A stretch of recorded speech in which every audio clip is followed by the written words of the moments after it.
यदि कौन पचरा जाए कि भगवान नाम करने जन को दीक्षा इत्यादि ग्रहण कर आवश्यकता अच्छी कि बहुत सुंदर गोटे श्लोक आसे कि जो वर्णना करा जाए कि हरि नाम कृष्णात्मक कृष्णात्मक माने कौन है हरि नाम रे केवल भगवान कृष्णंकर नाम ही अच्छी नामात्मक नामात्मक नाम माने केवल भगवान कर नाम ही अच्छी यदि आपने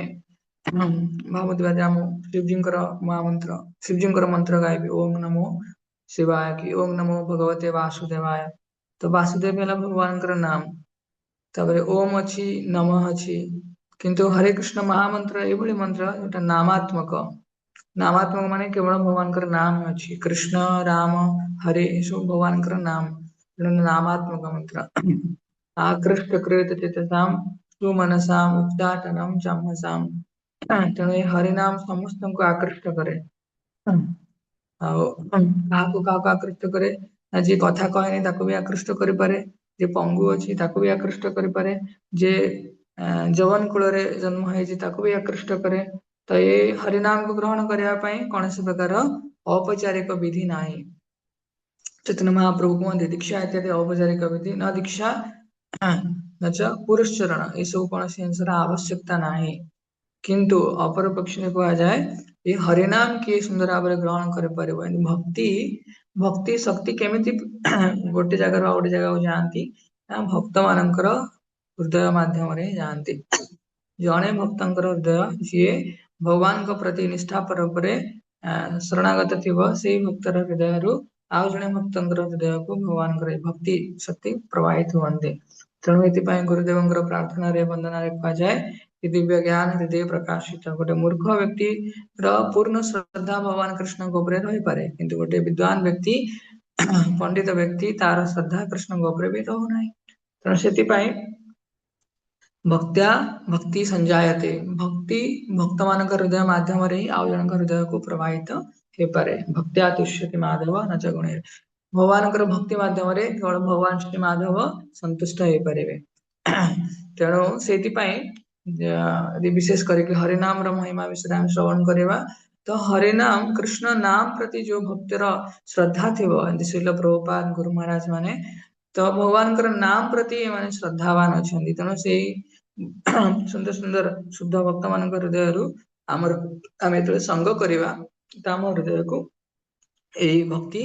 ये हरिनाम परिवार निष्ठा श्रद्धा आम हृदय को प्रभावित हो पार नाम केवल ग्रहण कले नाम को आम उच्चारण कले श्रद्धा प्राप्त हेनी किंतु यह भक्तर सेवा करके आनुगत्य रही सेवा कले ही आमको से नाम प्रति आम आसक्ति आसो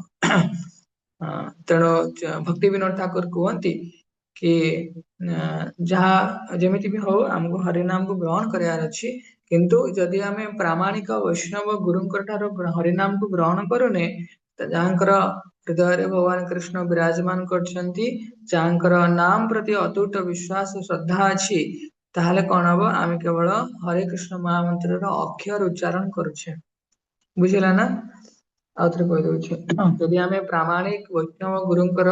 सांग सानिध्य आनुगत्य हरिनाम को ग्रहण करूने ताहले कौन अच्छी आमे केवल हरे कृष्ण महामंत्र अक्षर उच्चारण करुचे अर्थात से तार जो रहस्य अच्छी हरे कृष्ण महामंत्र करिकी जने भगवान अतुट श्रद्धा प्राप्त करि परिबो से रहस्य केवल वैष्णव गुरु जे जहाँकर नाम प्रति अतुट विश्वास अच्छी तो सी ही उन्मोचन कर परिबे तेणु कहीं से ही वास्तव दश नाम अपराध आमको मुक्त करके भगवान सेवार लगे पारे बुझे ना तेणु ओडिशा बहुत लोग अच्छा भगवान नाम ग्रहण करती किंतु से दश नाम अपराध किसी जानते नहीं डाक्तर पाख जाइए आम रोग होती डाक्टर आमको मेडिसिन भी दिए ता सहित कहे कि पुअरे एटा खाइबु एटा खाइबुनु कुहे तो आम कहवा ना मुझे सब भी खाइबी मेडिसिन खाइबी हबनी देह खराब रहिबो तेणु सतर्कता अवलंबन कराया दश नाम अपराध आमको मुक्त हबार अच्छे अपराध शून्य है न कृष्ण नाम आमको भगवान नाम तो ग्रहण कराया अच्छे किंतु अपराध शून्य हबार अच्छे तो भगवान नाम प्रेमी भगवान शुद्ध भक्त मान हृदय कंदर जो नाम प्रति आम श्रद्धा विकास हम से ही आम ଧ୍ୟାନ ପୂର୍ବକ ଆଉ ଉତ୍ସାହ ପୂର୍ବକ ଆଉ ଆନନ୍ଦରେ ଭଗବାନଙ୍କର ନାମ ଗ୍ରହଣ କରିପାରିବା। ଆଉ ଜଣେ ସେଥିପାଇଁ ଭାବିବା ଦରକାର କି ହରିନାମ ହିଁ ସର୍ବସ୍ୱ। ହରିନାମ ହିଁ ସର୍ବସ୍ୱ ମାନେ ମୋର ପୁରା ଜୀବନ କାଳ ମୋର ମୃତ୍ୟୁ ପର୍ଯ୍ୟନ୍ତ ମୃତ୍ୟୁର ଉପରାନ୍ତେ ମୁଁ କେବଳ ହରିନାମର ସାହାରାରେ ହିଁ ବଞ୍ଚିବି। ମୋର ଦୁନିଆରେ କେହି କିଛି ନାହାନ୍ତି। ମୁଁ କେବଳ ହରିନାମ ସଙ୍ଗରେ ହିଁ ମୋ ଆଜୀବନ ବିତେଇବି। ହରିନାମ ମୋତେ ସବୁ କିଛି ପ୍ରଦାନ କରିପାରିବ। Harinam can sustain and nourish our heart. ଆମ ହୃଦୟକୁ ସିଏ ହିଁ ଧାରଣ କରିକି ରଖିପାରିବ। ମୋର ଅଲଗା କୌଣସି ଆବଶ୍ୟକତା ନାହିଁ। ହରିନାମ ହିଁ ଖାଦ୍ୟ, ହରିନାମ ହିଁ ପ୍ରସାଦ, ହରିନାମ ହିଁ ସବୁ କିଛି ହେଲା। ତ ହରିନାମ ଉପରେ ଏତିକି ଅତୁଟ ବିଶ୍ୱାସ ରଖିଲେ ତ ନିଶ୍ଚୟ ଭାବରେ ଆମକୁ ଏଇ ମଣିଷ ଆମେ ସାର୍ଥକ କରିପାରିବା। ଆଉ ଯାହାଙ୍କ ହୃଦୟରେ ନାମ ପ୍ରତି ଏତେ ଶ୍ରଦ୍ଧା ଆସିବନି ତାହେଲେ ସେଭଳି ଜୀବନ ବଞ୍ଚିବାର କୌଣସି ବିଶେଷ ଆବଶ୍ୟକତା ନାହିଁ। ତେଣୁ ସେଥିପାଇଁ ଆମେ ହରିନାମ ପ୍ରତି ଟିକେ ଆସକ୍ତ ହବା ଦରକାର। ନାମ ନିଷ୍ଠ ସନ୍ତ ହବା ଦରକାର।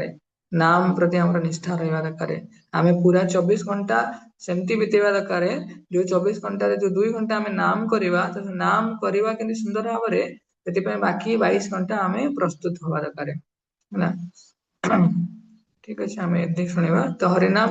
ଗ୍ରହଣ କରିବା ପାଇଁ ଯଦି ବା କୌଣସି ଔପଚାରିକ ରୂପରେ ଦୀକ୍ଷା ଇତ୍ୟାଦି ଗ୍ରହଣର ଆବଶ୍ୟକତା ନାହିଁ, କିନ୍ତୁ ବୈଷ୍ଣବ ଗୁରୁଙ୍କ ଠାରୁ ଆମେ ତାଙ୍କର ଆନୁଗତ୍ୟ ରହିକି ସେବା କରିକି ହରିନାମ ପ୍ରତି ଆମର ଆସକ୍ତ ଜାଗ୍ରତ କରିପାରିବା। ଠିକ ଅଛି। श्री हरिनाम प्रभु की जय। जगत गुरु श्रील प्रभुपाद की जय। ଆହୁରି ସୁନ୍ଦର ଭାବରେ ନାମ କର।